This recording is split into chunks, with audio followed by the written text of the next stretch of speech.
TV KPM. Haus. Ya Allah, tekak ni keringnya. Air. Ada air tak? Nampak air tak? Mana? Atas meja. Ada cerek. Kalau ada cerek, mesti ada air kita minum. Apa ni tak ada air pun?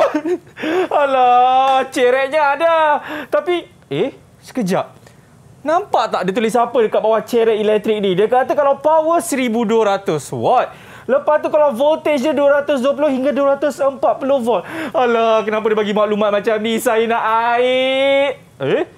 Ada tulis nota kat sini. Sesiapa yang jumpa cerek elektrik ini, sila kembalikan kepada saya, Cikgu Izian. Cikgu Izian? Siapa Cikgu Izian ni? Jom kita tengok profil guru hari ini. Cikgu Izian punya. Alah, menaik.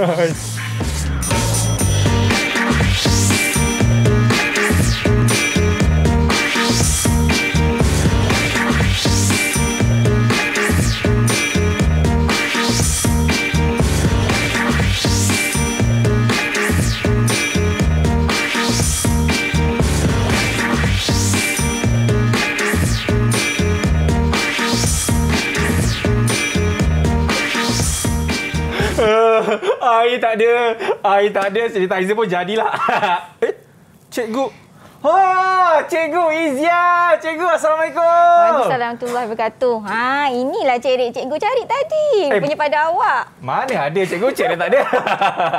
Yap, ini dia guru yang akan bersama dengan kita, Cikgu Izian. Assalamualaikum warahmatullahi wabarakatuh. Salam sejahtera, what's up everybody. Anda sedang menyaksikan Sukses SPM 2021 bersama dengan saya, Toke Cerek Elektrik. Aku Mahal Nazri. Semuanya sihat dah? Ingat kita belum menang lagi, jadi sila patuhi segala SOP. Sentiasa cuci tangan dengan kerap. Sentiasa apa cikgu? Menjaga jarak 1 meter. Dan juga memakai pelitup muka apabila kita keluar. Ini Cikgu Iziannya cukup hebat orangnya. Dan cikgu, saya tadi mencari air. Lepas tu saya tengok dekat bawah pula, dekat bawah ni ada maklumat dia tulis power 1200 watt, voltage 220 hingga 240 volt ni. Ini apa kaitannya kena ada dekat setiap barang keperluan rumah ni cikgu? Okey, kalau Akmal nak tahu, sebenarnya semua peralatan elektrik mesti ada label tu. Kalau Akmal tengok ada label kuasa, ada label voltage kan. Maksudnya beza kepayahan yang mengalir lah dalam peralatan elektrik tu. Ini semua kita akan pelajari dalam slot hari ini. Itu cikgu, mata pelajaran fizik bagi bab elektrik siri yang kedua. Baik, kita pun dah tahu cikgunya siapa, tapi sebelum tu apa-apa pun kami di Didik TV sentiasa melakukan protokol kesihatan. Jadi saya nak minta Cikgu Izian, kita lakukan sanitasi. Boleh ke cikgu? Boleh. Silakan cikgu. Okey. Ni cikgu punya cerek elektrik. Dan saya pun akan gunakan gel pembasmi kuman yang ada di atas meja ini. Baik, kita pun dah lakukan sanitasi dan sekarang ini saya nak memperkenalkan murid-murid bagi sekolah pilihan hari ini. Katanya anak-anak murid cikgu. Betul. Siapa? Daripada sekolah mana tu cikgu? SMK Teluk Panlima Garang. Yes, ini dia. Hello, apa khabar? Assalamualaikum. Selamat sejahtera. Lambai sedikit. Hai. Wah, ceria kita punya murid-murid ni. Baik, saya nak berkenalan dengan murid yang pertama, Anis. Anis, bagi tahu nama awak dan juga cita-cita, sebab kita tahu semua sekolah yang sama kan cikgu kan? Silakan Anis. Hai Abang Akmal dan Cikgu Izian. Nama saya Anis Farhana binti Muhammad Noh, boleh panggil Ani. Okey. Cita-cita saya ingin menjadi seorang cikgu. Menjadi seorang cikgu terbaik. Dia suruh panggil dia apa? Ani cikgu Anis. S pula saya tertinggal. Okey, kita dah berkenalan dengan Anis yang ingin menjadi seorang guru. Dan seterusnya saya nak berkenalan dengan Nana. Silakan Nana. Nana? Kenapa saya Ruzana binti Abdul Aziz. Okey. Boleh panggil saya Nana atau Ruzana. Okey. Cita-cita saya ingin menjadi arkitek landscape. Arkitek landscape cikgu. Terbaiklah. Nana. Itu Nana. Okey, seterusnya daripada Muhammad Yazid. Yazid, apa khabar? Khabar baik. Hai Abang Akmal, Cikgu Izian. Hello. Nama saya Muhammad Yazid bin Mishar Hisham. Boleh panggil saya Yazid. Cita-cita saya nak menjadi seorang jurutera. Terbaik Yazid. Okey, seterusnya kita nak berkenalan dengan Nur Ain Adibah. Silakan. Hai Abang Akmal. Hello. Cikgu Izian. Nama saya Nur Adiba binti Muhammad Rosdi, boleh panggil Adiba. Cita-cita saya ingin menjadi accountant. Accountant, terbaiklah Nur Ain Adiba. Okey, seterusnya kita nak berkenalan bersama dengan DJ Taya Niti. Betul ke saya sebut nama awak? Ya, cikgu. Biasa. Jangan bagi saya cikgu. Saya bukan cikgu. Okey, silakan. Nama saya Taya Niti. Boleh panggil Taya. Okey. Cita-cita saya ingin menjadi doktor. Terbaiklah Taya. Okey, terakhir sekali, siapa nama awak? Hai dan salam sejahtera. Hello. Abang Akmal dan Cikgu Izian. Nama saya Hena Tasha, boleh panggil saya Hena. Cita-cita saya ingin menjadi seorang doktor.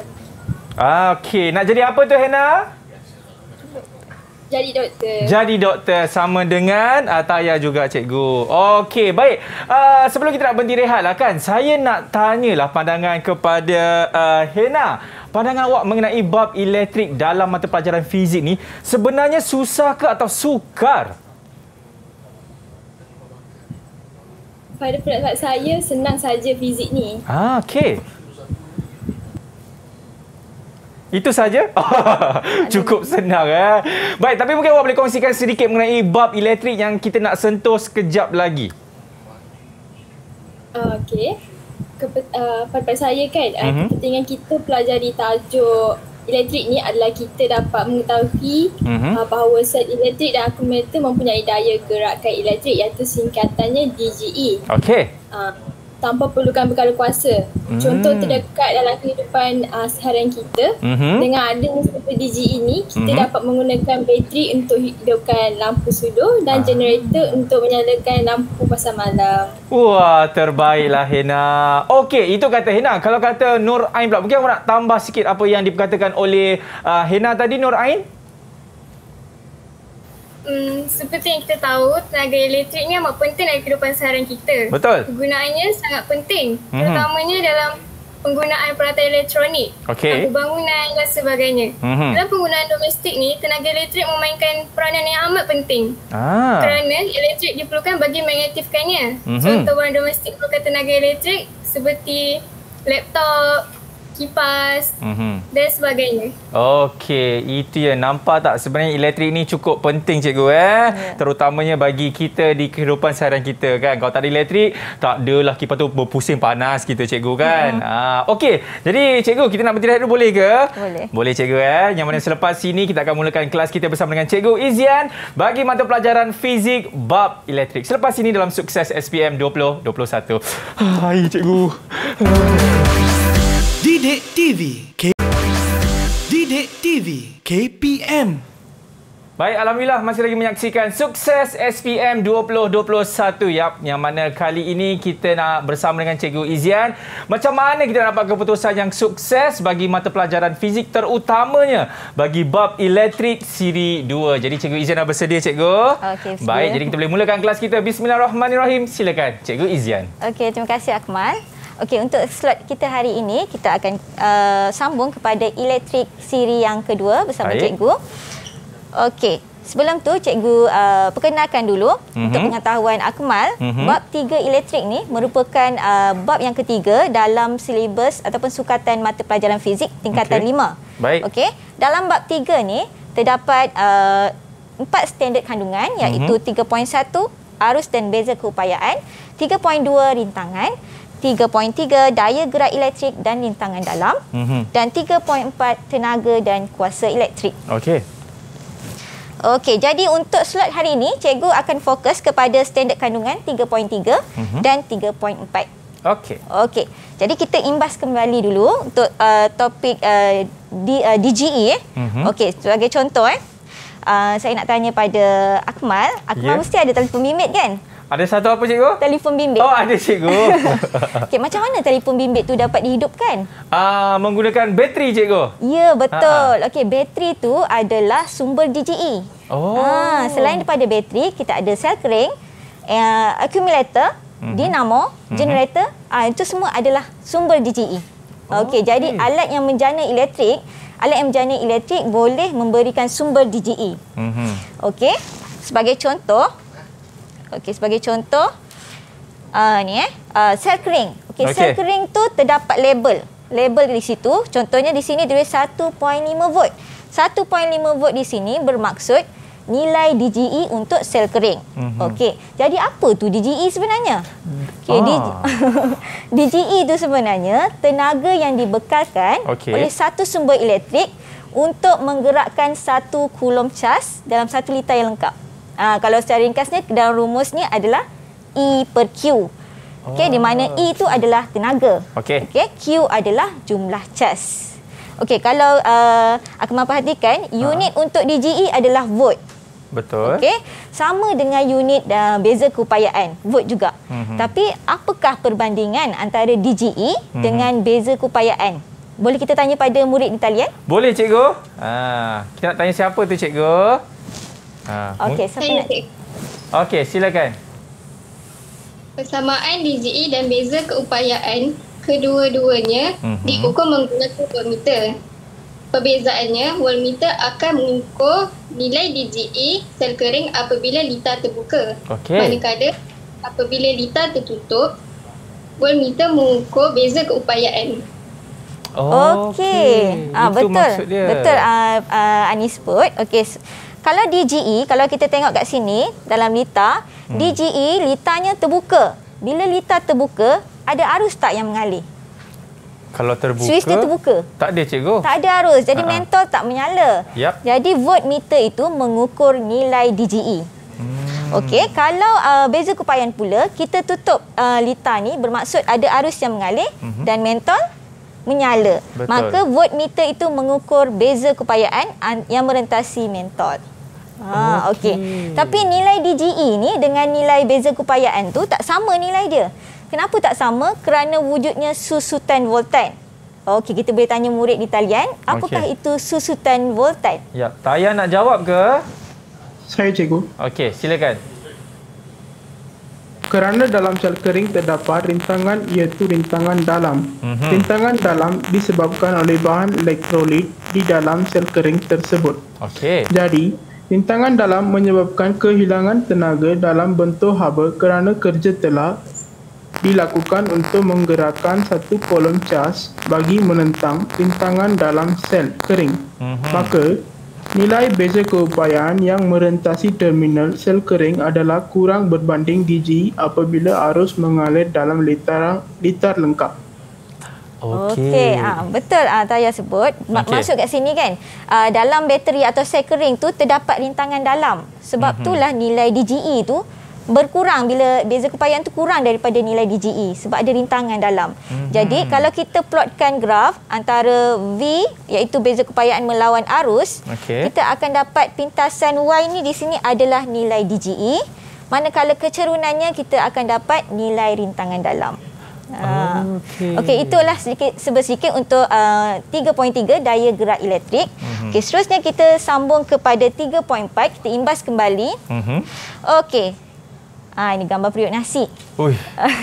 Sedap, cikgu. Periuk nasi pun sama juga macam cerik tadi. Ada label. Okey, label itulah seperti inilah jenis model, voltage kat sini, beza keupayaan lah. Kuasa dan kapasiti lah.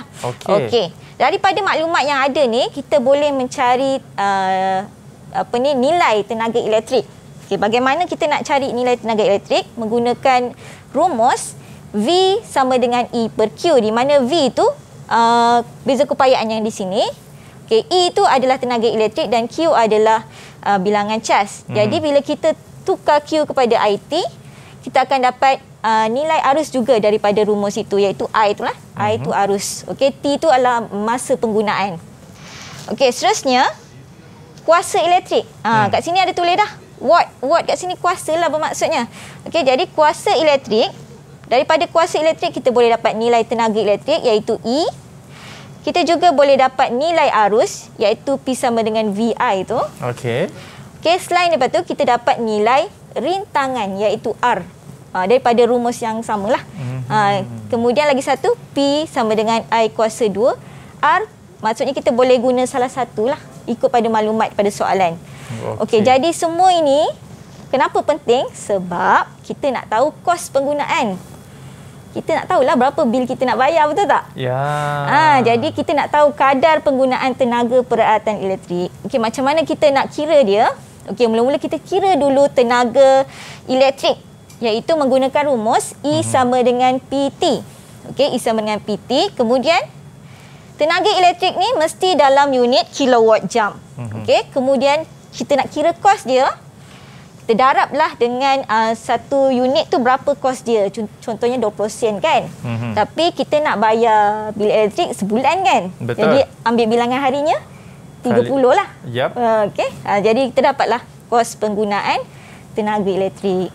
Okey, itulah sedikit dua standard kandungan iaitu 3.3 dan 3.4. Bolehkah kita terus kepada soalan? Boleh, cikgu. Silakan. Okey. Okey, ini adalah soalan contoh 1. Ini soalan objektif lah. Kertas 1. Okey, cikgu bacakan soalannya. Okey, lita yang manakah boleh digunakan untuk menentukan daya gerak elektrik sebuah sel kering? Okey, kalau kita perhatikan daripada lita ni, daripada gambar rajah ni, cikgu nak tanya pada murid lah dekat talian yang boleh cuba jawab untuk soalan 1 ni. Okey, ada siapa nak jawab? Saya cikgu. Nana. Silakan Nana. Jawapannya C kerana voltmeter dipasang secara selari dengan sel kering dan litanya terbuka. Bacaan voltmeter menunjukkan bacaan DGE. Jawapan A salah kerana voltmeter dipasang selari dengan monitor. Jawapan B salah kerana voltmeter hendaklah dipasang selari manakala emitter dipasang secara bersiri sama seperti jawapan B. Jawapan tadi adalah C kan, Ruzana? C kan? Okey. Okey, betul. Tepat sekali jawapannya C. Okey, macam mana kita nak tahu? Keyword kat sini, dia punya kata kunci adalah daya gerak elektrik. Daya gerak elektrik litanya mesti terbuka. Jadi switchnya di sini semua terbuka. Berbezanya adalah cara pasangan voltmeter dan juga emitter. Okey. Jadi kita dah pelajari sebelum ni, voltmeter perlu dipasang secara selari. Betul. Okey, emitter pula perlu dipasang secara bersiri. Okey, tapi bezanya sekarang ni kita nak ukur daya gerak elektrik. Jadi kalau kita pilih yang A, voltmeternya dipasang secara selari dengan mentol. Jadi salah lah. Dia patutnya kena pasang secara selari dengan sel kering. Okey, jadi kalau kat sini voltmeter tu mengukur beza keupayaan pada mentol. Okey, kita terus kepada soalan contoh yang kedua. Okey, rajah 1 menunjukkan sebuah mentol yang mempunyai spesifikasi 240 volt, 60 watt. Apakah tenaga elektrik yang digunakan oleh mentol itu dalam masa 5 jam dalam kilowatt jam? Okey, daripada sini maklumatnya ini soalan pengerjaan. Murid mungkin dia kalau nampak soalan macam ni dia akan macam mana nak jawab ni, tak tahu. Macam mana nak kira ni? So pertama sekali keluarkan dulu apa maklumat yang ada. Okey. Jadi yang pertama sekali kita akan senaraikan dulu. Okey. Sebelum tu kita tanyalah dulu murid. Saya nampak dah jawapan dia. Saya nampak dah jawapan dia. Okey, tanya kepada Hena, betul ke cikgu? Boleh tanya Hena? Okey. Terima kasih. Jawapan saya A. Kita jalan kerja saya. Boleh ke belakangkan sikit tak kertas tu, Hena? Okey, nampak ke? Atas sikit. Okey, baik. Saya menggunakan formula E sama dengan PT. Okey. Dan nilai P kita ialah 60. Okey. 60 watt. Baik. So, maka kita tukarkan dulu 60 watt kepada kilowatt dengan bahagikan 60 watt dengan 1000 lah. Kita akan dapat 0.06 kilowatt. Kemudian kita perlu darabkan 0.06 tadi dengan masa 5 jam. Akhirnya kita akan dapat 0.3 kilowatt jam. Dia siap dengan bagi tunjuk jalan kerja tu cikgu. Okey, terima kasih Hena. Okey, betul lah. Jalan kerja yang lengkap lah tu. Okey, jawapan dia A. C ke cikgu? Tadi nampak C pula jawapannya. Okey, A jawapannya macam mana? Okey, ada murid yang kadang dia panik kan dapat soalan macam ni. So kita guna tips yang pernah cikgu sebelum ni tunjuk, iaitu sesi for Gaju. Iaitu C adalah senaraikan maklumat yang ada dalam soalan, iaitu 240 volt, 60 watt dan juga 5 jam. Okey, kemudian SI di sini adalah unit SI. Kalau kita tengok dekat sini unit volt, watt dan sini unit jam. Kalau SI, unit SI untuk masa bukan jam, dia adalah saat. Tapi disebabkan di sini adalah soalan nak dalam kilowatt jam. Jadi nilai kuasa di sini kita kena tukarlah kepada kilowatt dengan 60 kita bahagi dengan 1000 akan dapat 0.06 kilowatt. Okey. Kemudian formula. Formula kita guna formula E sama dengan P darab T. Okey, kemudian Ga adalah gantian. Kita masukkan nilai yang ada ni ke dalam formula. 0.06 darab dengan 5 jam dan akhir sekali JU iaitu Gaju ni adalah J adalah jawapan dan U adalah unit. Okey, so tepatlah jawapan murid tu. Jadi dapatlah jawapannya iaitu A cikgu 0.3. Okey, baik cikgu. Seterusnya kita boleh pergi ke soalan contoh yang ketiga. Okey. Soalan contoh yang ketiga. Masih dalam soalan kertas 1. Rajah 2 menunjukkan 1 liter elektrik jika sel kering yang serupa disambungkan secara selari dengan PQ akan menyebabkan apa? Okey, mungkin ada murid di talian yang tahu jawapan? Mungkin Adibah nak jawab? Okey, silakan. Jawapannya D. Kerana nilai rintangan dalam dikira menggunakan 1/R. Contohnya, kalau ada 2 sel kering dipasang secara bersiri, nilai rintangan dalam berkesan ialah 2R. Jika dipasang secara selari, nilai rintangan dalam berkesan ialah R/2. Maka jumlah rintangan dalam berkesan berkurang apabila sel kering dipasang secara selari. Selari. Okay. Macam berlagu cikgu Selari. Ya, itu dia. Jawapannya D, betul ke cikgu? Betul. Alhamdulillah. Okey, sebenarnya ni murid boleh rujuklah di maklumat di buku teks sebenarnya. Okey, kalau kita pasang bateri tu atau sel kering tu secara selari, kita akan dapati nilai rintangan dalam akan berkurang kerana kita guna rumus 1/R.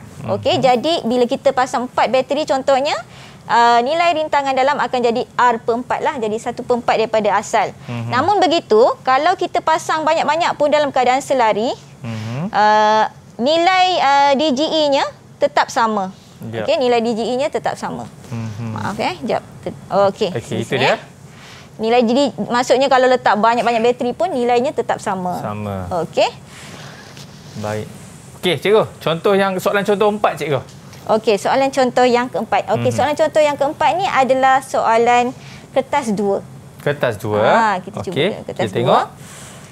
Okey, rajah 3.1 di bawah menunjukkan 1 liter yang digunakan untuk mengkaji daya gerak elektrik DGE dan rintangan dalam R sel kering. Okey, berdasarkan rajah 3.1, kuantiti fizik apakah yang dikira oleh voltmeter? Okey, boleh murid di talian jawab? Saya cikgu. Okey. Silakan. Jawapannya daya gerak elektrik sel kering kerana voltmeter dipasang secara selari dengan sel kering dan liternya terbuka. Okey, betul Yazid. Itu dia. Sebab ada keyword kat sini, liter terbuka. Lepas tu, dia ternaik pula. Okey. Voltmeter dipasang secara selari dengan sel kering. Okey, cikgu. Sebelum kita nak pergi ke, saya rasa ada B kan, betul? Ada. Okey, sebab tadi cikgu dia ada formula sesi for Gaju kan? Saya pun ada juga cikgu. Sesi for rehat cikgu. Boleh ke? Boleh. Okey, kita nak sesi for rehat dulu. Selepas ini kita akan kembali lagi bersama dengan cikgu Izian dalam Sukses SPM 2021.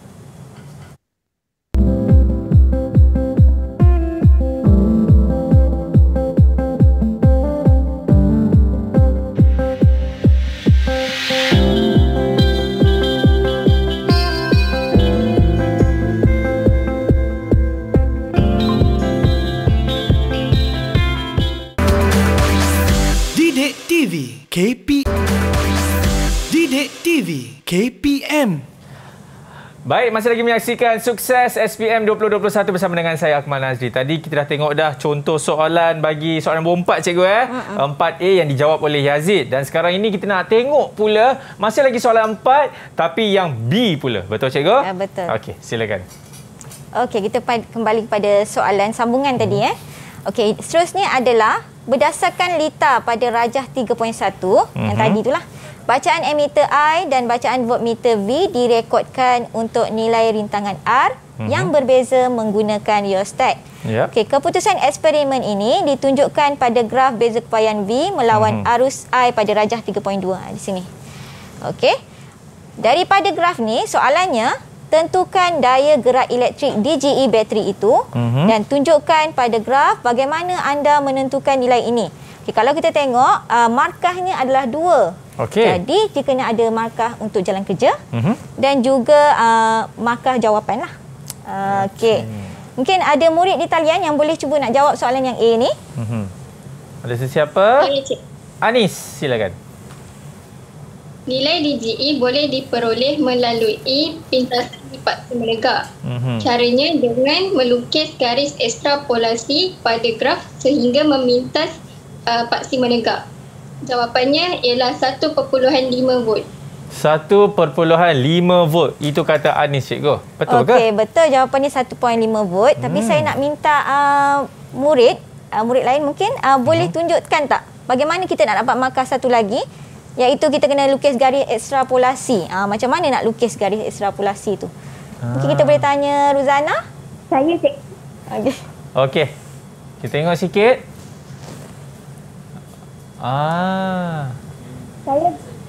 Saya dapat nilai DGE melalui pintasan Y iaitu 1.5 volten. Okey, betul. So sekarang ni cikgu tunjukkan dekat paparan. Okey. Okey, asalnya cikgu macam ni kan. Grafnya dia tak bersambung macam ni. Jadi kita dah belajar tadi pintasan Y itu menunjukkan nilai DGE. Jadi kita kena buat garis ekstrapolasi, iaitu kita sambungkan dia sampai ke pintasan Y lah. Seperti ini. Okey, kemudian bila dah lukis macam ni, barulah kita dapat markah untuk yang ni lah, satu markah. Dan akhir sekali kita dapatkan yang ini, tuliskan jawapan 1.5 volt, baru dapat 2 markah.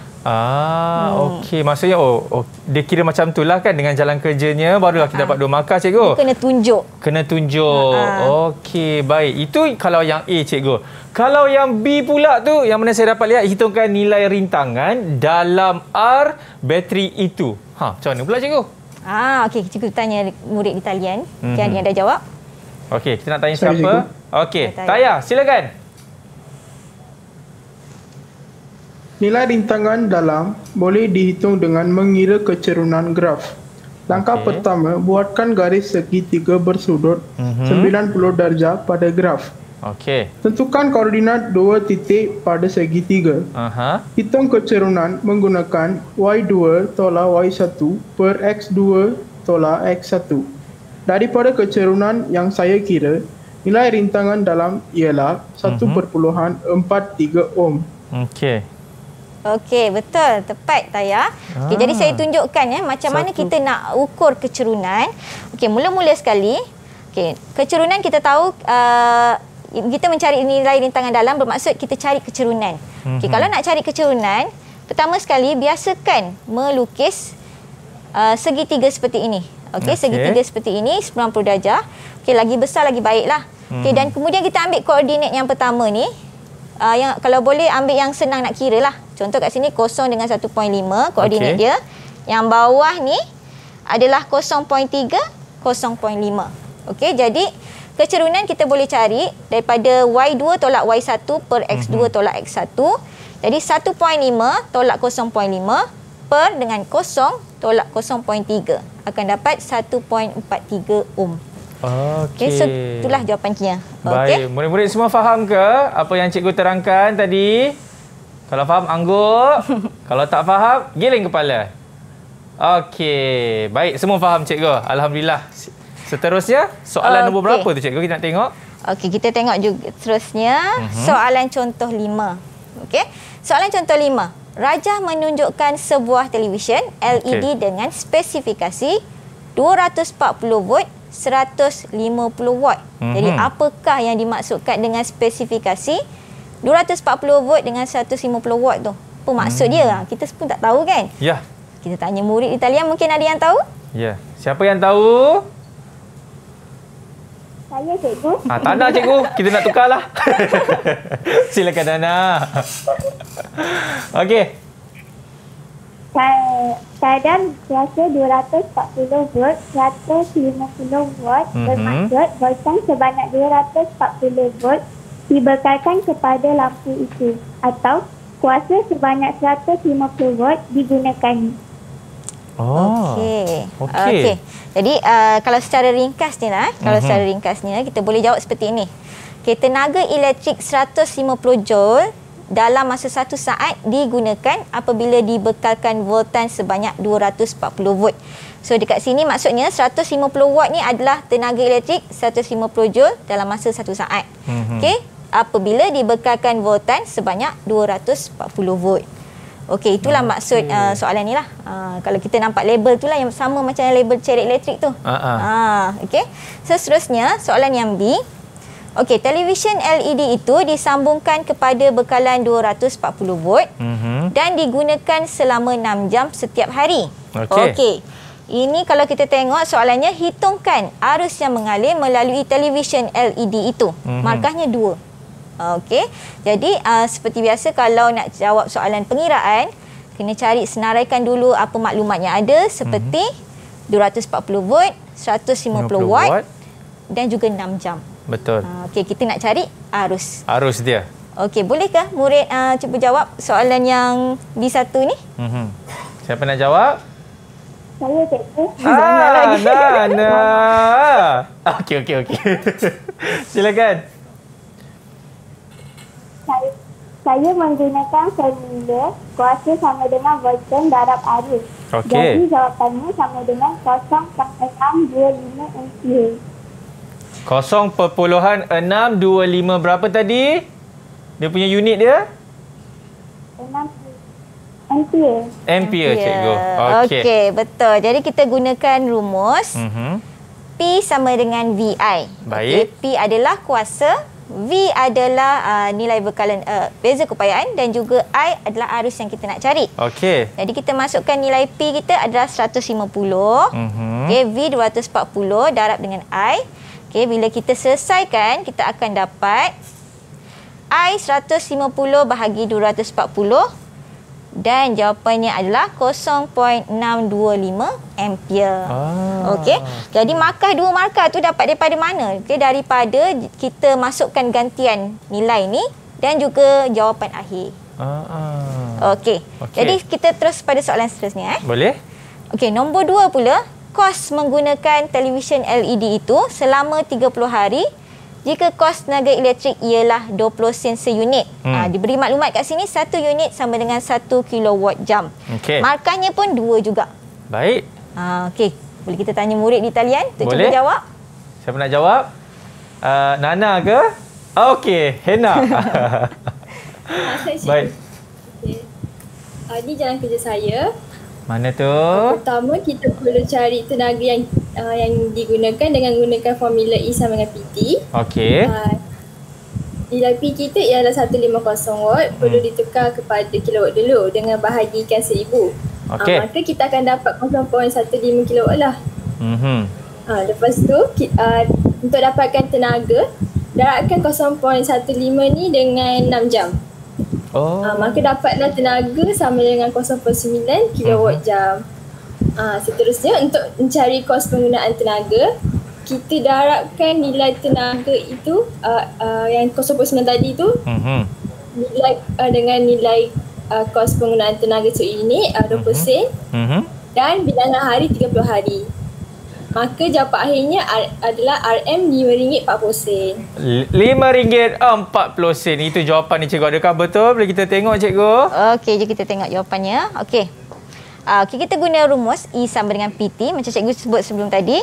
Okey, jadi P di sini kalau tengok 150 watt, okey, kita kena tukar kepada kilowatt jam kalau nak cari kos. Okey, jadi kita bahagi dengan 1000 lah. 150 bahagi 1000 akan dapat 0.15. Okey. Darab dengan 6 jam. Okey, yang kita tak perlu tukar jam tu kepada saat kita tukar terus guna 6 sebab satu unit adalah kilowatt jam. Okey, jadi terus darab. Okey. Kita akan dapat 0.9 kilowatt jam. Okey, ini baru jumlah tenaga. Belum lagi kos dia. Okay, kita darablah. Dia kata kos tenaga elektrik ialah 20 sen seunit. Jadi 20 sen seunit diguna dalam 30 hari. Okey. Jadi kosnya adalah 0.9 unit yang kita dapat tadi darab dengan 20 sen dan darab dengan 30 hari. Jadi jawapannya adalah RM5.40. Jadi jawapan daripada Hena tadi betul. Macam game show pula cikgu kita ni kan. Okey cikgu. Jadi kita nak tengok selepas ini soalan contoh yang ke-6. Tapi kita nak berhenti rehat dulu. Anda semua jangan ke mana-mana. Selepas ini kita akan kembali lagi dalam Sukses SPM 2021.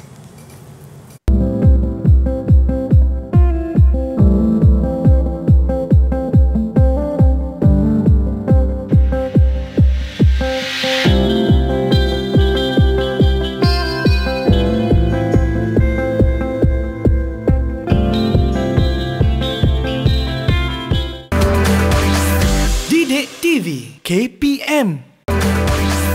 Didik TV KPM.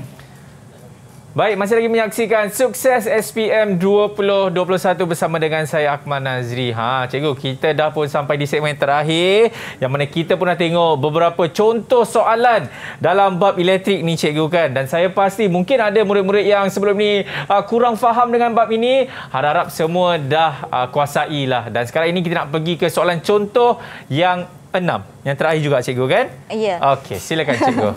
Okey, soalan contoh 6 ni adalah soalan kertas 2. Okey, kita tengok dulu markahnya. Okey, markahnya 10 markah. Jadi pelajar pulunlah untuk jawab soalan ni dengan baiklah sebab sayang markah 10 ni. Banyak cikgu sebenarnya. Betul. Okey, jadi sebelum cikgu berbincang untuk soalan ni, kita pelajari dulu bagaimana nak jawab soalan seperti ini. Okey. Kita tengok pada soalan. Okey, Rajah 10.2 menunjukkan sebuah lampu suluh. Okey. Diberi label di situ bateri, suis, mentol dan pemantul. Okey, jadual 3 menunjukkan ciri 4 model lampu suluh iaitu P, Q, R dan S dengan spesifikasi yang berbeza. Baik. Okey, kaji spesifikasi ke semua 4 lampu suluh tersebut. Yang inilah yang dia beri ni.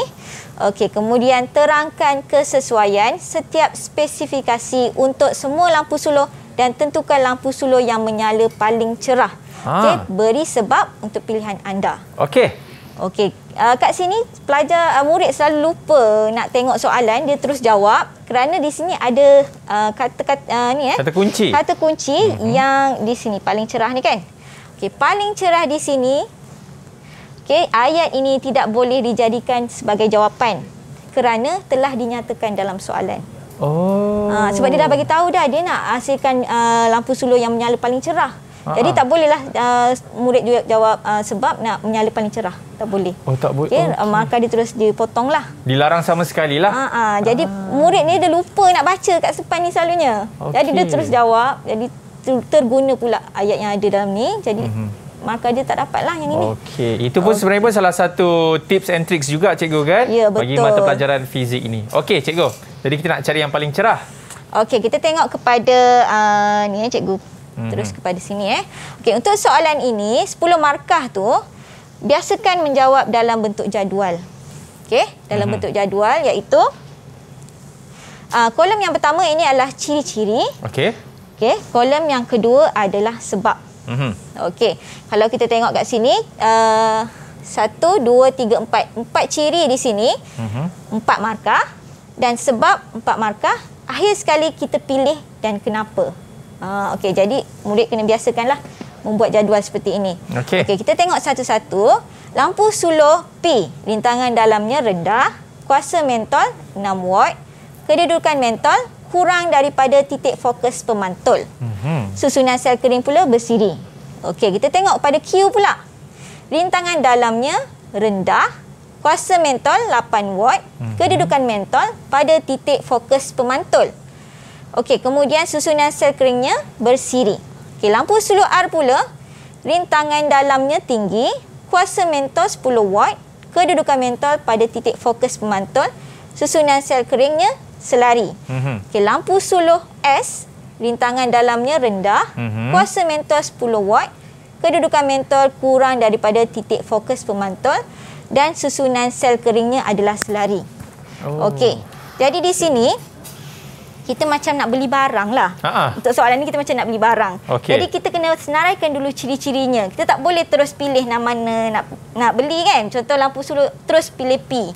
Boleh. Dia kena senaraikan dulu ciri-cirinya. Barulah kita pilih yang mana. Ciri-ciri dan juga sebab cikgu kan? Ya. Okey. Jadi kalau kita tengok di sini, ciri yang pertama adalah rintangan dalam. Okey. Rintangan dalam antara rendah atau tinggi. Okey, boleh murid di talian cuba jawab untuk yang ciri yang pertama? Kita minta Adiba. Okey. Ciri pertama, rintangan dalam rendah. Sebab sel kering tidak cepat panas. Okey, betul. Sel kering tidak cepat panas lah bila rintangan dalam dia rendah. Tenaga tu tak terbebas banyak kepada haba lah. Ataupun juga murid boleh jawab susutan voltannya rendah lah, daripada DGE kepada beza kepayan tu rendah. Okey. Itu yang ciri yang pertama. Okey, kemudian kita tengok ciri yang kedua pula dekat kolom kuasa mentol. Okey, ada murid yang cuba jawab untuk kuasa mentol? Mungkin Yazid. Saya cikgu. Okey. Untuk kuasa mentol, kita akan pilih kuasa mentol yang tinggi supaya lampu suluh dapat menyala dengan lebih lama. Okey, dia pilih yang tinggi. Okey, cikgu nak tanya Yazid. Yazid, boleh tak kalau Yazid terus jawab kuasa mentol 10 watt ke, 8 watt ke, 6 watt? Boleh tak? Tak boleh. Kenapa tak boleh ya? Untuk kuasa mentol, kita hanya boleh pilih sama ada tinggi atau rendah sahaja. Okey, jadi untuk soalan macam ni kita tak boleh letakkan nilai. Kita hanya pilih nak lebih tinggi ataupun rendah, ataupun besar ataupun kecil lah. Jangan biasakan meletakkan nilai lah. Jawapannya mesti tinggi atau rendah. Jadi di sini Yazid beri jawapan kuasa mentolnya tinggi. Okey, seperti biasalah kuasa mentol tinggi mestilah lebih banyak tenaga cahaya dapat dihasilkan per saat ataupun lebih lama nyalaan lampu tu. Itu jawapan Yazid cikgu yang mana rambut dia ala-ala Anwar Zain. Okey, seterusnya cikgu. Okey, kita tengok kepada ciri yang ketiga, kedudukan mentol. Okey, kedudukan mentol sama ada kurang daripada titik fokus pemantul ataupun berada pada titik fokus pemantul. Okay, mungkin ada murid yang boleh jawab? Anis dah angkat tangan dah. Silakan Anis. Saya memilih kedudukan mentol pada titik fokus pemantul. Kerana dapat menghasilkan cahaya terang secara selari. Itu kata Anis cikgu. Okey, kita tengok jawapannya. Okey, betul. Kedudukan mentol pada titik fokus pemantul supaya sinar cahaya tu dipantulkan secara selari dan juga dia akan mengekalkan keamatan cahaya pada jarak yang lebih jauh. Maksud selari di sini, contoh okey, contoh di sini mentol terletak di betul-betul di titik fokus lampu suluh Okey, betul. Jadi bila dipantulkan, cahaya yang terpantul itu dalam keadaan selari dan dia menyebabkan dia boleh pada jarak yang jauh lah, keamatan yang tinggi pada jarak yang jauh. Okey. So kita kepada ciri yang keempat, iaitu susunan sel kering bersiri atau selari. Mungkin Taya boleh menjawab? Saya cikgu. Okey, silakan. Susunan sel kering bersiri. Sebabnya ialah meningkatkan DGE berkesan. Okey, susunan sel kering Taya jawab bersiri kerana meningkatkan DGE berkesan. Maksud kat sini, kalau kita guna satu bateri 1.5 volt kan?